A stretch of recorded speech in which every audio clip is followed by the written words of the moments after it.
চাঁপাইনবাবগঞ্জ জেলার শিবগঞ্জ উপজেলার দুলভপুর ইউনিয়নের চরপিয়ালিমারি গ্রামের 14 বছরের এক কিশোরী পার্শ্ববর্তী এক বিয়েবাড়ি থেকে রাত আনুমানিক 1টার দিকে নিজ বাড়িতে ফিরছিল।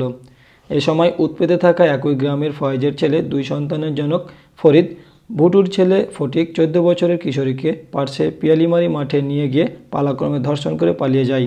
অজ্ঞান অবস্থায় ধর্ষিত মেয়েটির বাড়ি বাইরে পড়েছিল। এ ব্যাপারে তিনি বলেন, আমার 2টা বোন গেছিল, আমার মারা ওখানে ছিল, আমি এসেছিলাম একটা বান্ধবীর সাথে নিয়ে, পিছন থেকে এসে নিয়ে গেছে,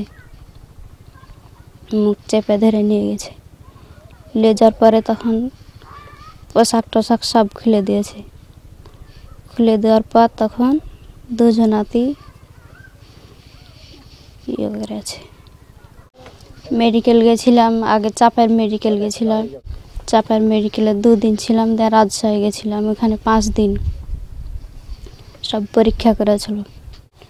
ফরিদ এবং ফটিকের জন্য দুজনারই যেন শাস্তি হয়, আরও অনেকগুলো এরকম নষ্ট করেছে, আর যেন নষ্ট না করে তার আমি শাস্তি বিচার চাই ভালোভাবে। বিয়ে বাড়ি থেকে ফিরে মা মেয়ের কথা জিজ্ঞাসা করে অন্য মেয়েদের ঘরে নাই নাকি। অবশেষে মেয়েকে ঘরে না পেয়ে অবাক হয়ে আবার ফিরে যায় বিয়ে বাড়ি এবং খোঁজাখুঁজি শুরু করে। অবশেষে মেয়েকে অজ্ঞান অবস্থায় বাড়ির বাইরে পড়ে থাকতে দেখে কান্নাকাটি করে। মা ও বাবা অপরাধীদের কঠোর শাস্তি চায়। ধরবে কি বাঁধবে কি আনবে কি কোনটা কি করবে, তখন আমি তো গায়ে চেপে থারলা, এইটা কাজ যে চেপে থে দেবো, আমি গায়ে কয়ে দিনু, যত লোকজন ছিল ডেকেলে চলে আইনু ওরা দুজনাতে। আমি শাস্তি চাই, সুস্থ বিচার চাই। চাঁপাইনবাবগঞ্জ জেলার শিবগঞ্জ থানায় ভিকটিমের পরিবার অপরাধীর বিরুদ্ধে একটি মামলা দায়ের করে যাতে সঠিক বিচার পায়। তদন্ত অফিসার রকিবুল ইসলামের সাথে কথা বলে জানা যায়, নারী ও শিশু নির্যাতন দমন 9-3 ধারা আইনে মামলা দায়ের করে এবং আসামিদের কঠোর শাস্তির কথা বলেন। মেয়েটাকে একই গ্রামের 2 যুবক ধর্ষণ করেছে বলে অভিযোগ পাওয়া গেছে। বয়স অনুমান 14 বছর এজাহারে উল্লেখ আছে।